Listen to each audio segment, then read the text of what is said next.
के मुकाबले बढ़ जाती है।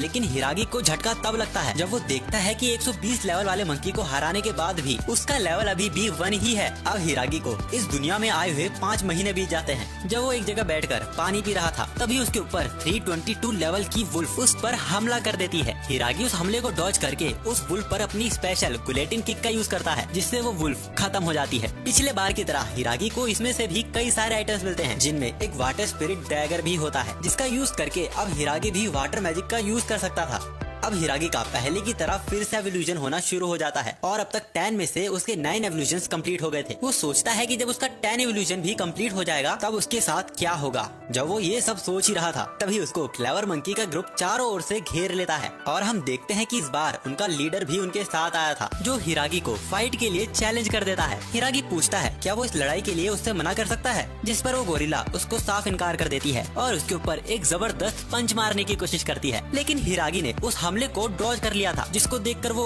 गोरिल्ला भी इम्प्रेस हो गई थी, क्योंकि ये पहली बार था जब किसी ने उसके हमले को डॉज किया था। हिरागी भी समझ गया था कि ये गोरिल्ला मेल नहीं है, असल में ये फीमेल गोरिल्ला है, जिसको हिरागी के ऊपर क्रश आ गया है। हिरागी उस पर अपनी गिलेटिन किक का यूज करने की कोशिश करता है, लेकिन वो गोरिल्ला उसे बड़े आराम से डॉज कर लेती है और हिरागी के ऊपर एक जोरदार पंच मारती है, जिससे हिरागी जंगल में बहुत दूर जाके गिरा था। वो गोरिल्ला देखती है कि इस पंच के बाद भी हिरागी अभी भी जिंदा था। हिरागी उससे पूछता है कि क्या तुम मुझे सच में मारने वाली हो। अब हिरागी उठकर उस पर टाइगर क्लो से अटैक करता है, लेकिन वो उसे डॉज करके वापस से हिरागी पर हमला कर देती है, जिसकी वजह से वहाँ पर बहुत बड़ा धमाका भी हो गया था। लेकिन हिरागी फिर से बच जाता है। ये देखकर वो मंकी फिर से हिरागी से इम्प्रेस हो जाती है और उसे अपना नाम सारिया बताती है। अब हिरागी मजबूरन अपने डिगर को बाहर निकालता है और उसके ऊपर फॉल डिजास्टर वाटर मैजिक का यूज करता है, लेकिन वो हमला उसी के ऊपर हो जाता है। उसे लग रहा था कि ये हमला सारिया ने किया है, तो सारिया उसे मना कर देती है। अब वो हिरागी पर फिर से एक पावरफुल अटैक करती है। हिरागी उन हमलों से बचने की कोशिश कर रहा था, लेकिन उसका एक घूसा उसके मुंह पर लग जाता है, जिसके कारण उसके मुंह से खून भी निकल रहा था। अब हिरागी को लगता है कि यही उसका अंत है। तभी उसको अपने दोस्तों का ख्याल आता है और उसको फिर से मोटिवेशन मिल जाती है। अब हिरागी उसी हमले को याद करता है जब उसने